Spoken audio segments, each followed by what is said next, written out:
just stuck in your sweatshirt like an idiot.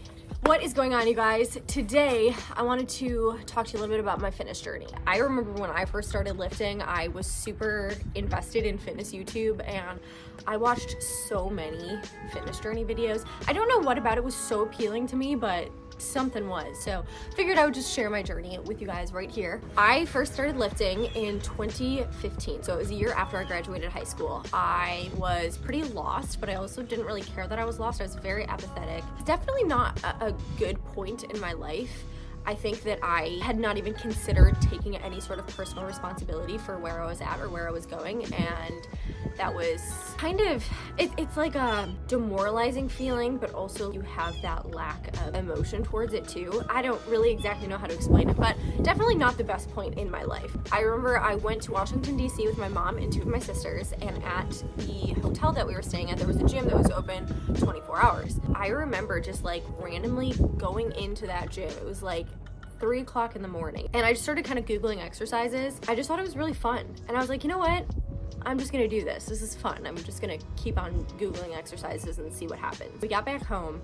I started going to the YMCA, which is where my family had a membership. I just started going through every single one of the machines to see what they all did. And I would read the little directions that's on the machine, a little sticker that tells you how to use it. I would go through every single one of the machines, and that would be my workout. I did that for probably a few weeks, and then I started trying to more free weight stuff, kind of try to understand that. I loved it. I was having so much fun. What's so interesting is that I did not have a physique goal. I didn't have a strength goal. I didn't really have any sort of goal. I just knew that I enjoyed this process and that I wanted to keep doing it. Within the next week or so, I found bodybuilding.com, found fitness YouTube. I started following Nikki Blackketter and Christian Guzman and those people. Specifically Nikki Blackketter, I watched every single one of her videos so that I could pick apart what her program was, kind of like use that to strategize how I was gonna make my own. Bodybuilding.com, I took a bunch of those programs. So what I would do is every single night after I would get back from the gym, I would watch YouTube and I would read bodybuilding.com. That was like a ritual for me.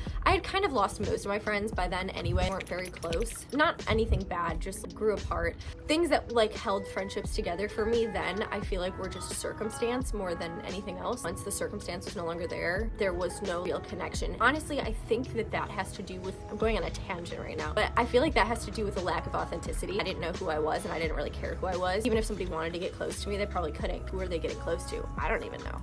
Anyway, I was having so much fun researching, making programs. They were very, very bro science-y, which is not a bad thing. I was getting more and more invested in free weights, doing a bodybuilding split. Something for me that was incredibly motivating was the idea that I was able to add weight every week. I would try to do 5 more pounds. So without even knowing it, I was kind of utilizing progressive overload. I didn't know a lot of those scientific terms or like what they meant or what they did, but I accidentally was doing it. Around that same time, going part-time to community college, I decided during that semester that I wanted to do health and fitness education. I wanted to just like make the gym my whole entire life. I had made friends at the gym, which is fantastic. The community at a gym is so fun. There's so many people that are just so willing to be friends with you. Started taking like strength training class and like just a bunch of fitness oriented things. So I made even more friends through fitness. Honestly, I look back on that time very, very fondly because it was so exciting to be passionate about something and that I was surrounded by people that also were really excited about the same exact thing. I loved that. I was still doing a bodybuilding split. I was very excited about getting stronger, and that was definitely part of why I loved working out, but the community of fitness that I was initially exposed to was very much so just bodybuilding based. I did end up doing a bodybuilding competition. I competed in figure. I was not ready. I was not big enough. I was not conditioned enough. I was not lean enough. The only reason I placed at all was because there weren't very many people competing. I left the stage feeling so happy and excited. Again, the community of people that were all there to do the same thing and all excited to do the same thing was just so fulfilling to me. I thought that I wanted to make it to the Olympia. Then I did a little bit of thinking, and I realized that I didn't necessarily want to get the physique of a figure competitor on the Olympia stage. For some reason, I also didn't want to compete in bikini because I thought that I wanted to be more muscular than that. I don't really know. I didn't really know anything, to be honest. The thing that I definitely knew after that competition competition was that I was really sad about the fact that I had lost so much strength. That next year, that next off season that ended up being an always off season because I never competed again, I started really focusing on strength, and I kind of started training more like a power lifter or power builder maybe. I was doing a lot of accessory movements, but I definitely was prioritizing my compound lifts. Like, I really wanted to get stronger. That to me ended up feeling a lot more fulfilling and satisfying than the getting lean and dieting and that whole process. Again, I don't really have a great grasp on prep or on bodybuilding just because I was so new to lifting at that point that I didn't know really anything. Also, I coached myself through it, so take that with a grain of salt. I ended up getting a job at Orange Theory Fitness in 2018. I think that was the first time I really experienced enjoying cardio. I spent the first year and a half, maybe 2 years even, working there, never taking class. I was just like, no, I lift. I don't want to do cardio. And I started doing cardio. I started taking classes at Orange Theory, and it was fun, and I loved it. There's something about feeling athletic, powerful, and agile, and also the endorphins that come after an intense workout that I absolutely fell in love with. Throughout that time period, I had been focusing on more of like a power building approach, transitioned to more of like a power lifting approach. I did do hybrid strength training, Steffi Cohen's program, or app or whatever, for a period of time. It was like a full summer, I think. And that was around the same time that I started taking Orange Theory classes as well.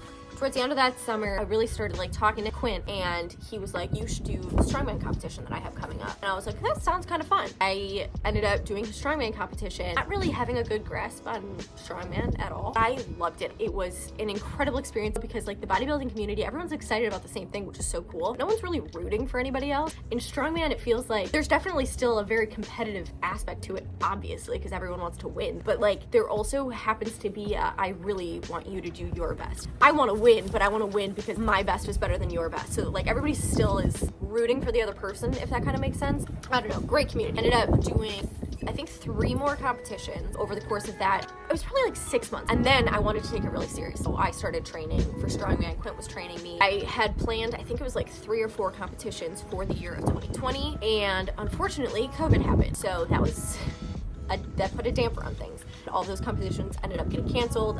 Sucked. I was so excited for them. And at the end of 2020, I think I was doing a car deadlift or something, and something like popped in my back, and I was in pain for like 6 months. I would wake up from a shooting pain in my back. It was horrible. I still did lift, but I just lifted really light and just focused on form. Just kind of took a break from strongman and from lifting heavy. Of 2021 was when I started trying to get back into it for real. And I'm not gonna lie, it's been kind of hard because it kind of sucks when you're working your way back to what you used to be able to do instead of like continuously pushing past uncharted territory. Kind of like a mental block in a way. I'm kind of past it. Right now, I am training for strongman because I just want to be as strong as I possibly can. And ultimately, the goal is going to be to get as far as I can with strongman. Based on my personal experiences with those other areas of fitness, strongman has been the most fulfilling and the most exciting to me. That is why I want to kind of continue to make it happen. All that being said, I think that the mental shift that my mindset has had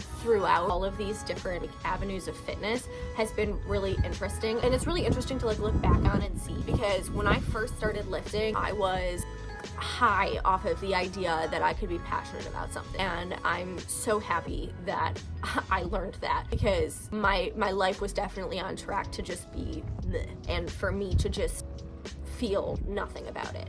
The personal responsibility that fitness has taught me has changed the rest of my life. I have a say in the outcome of things, and I have a say in the way that I look at things. And I think that that's something that fitness really showed me. So not to get all deep on you here, I don't know. I hope you guys enjoyed that story. I think that I have squats today. Maybe I'll take you guys along.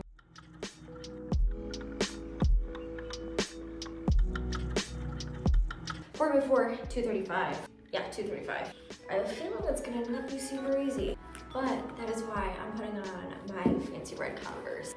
If you ever see me wearing my red Converse, that means that I'm taking things seriously.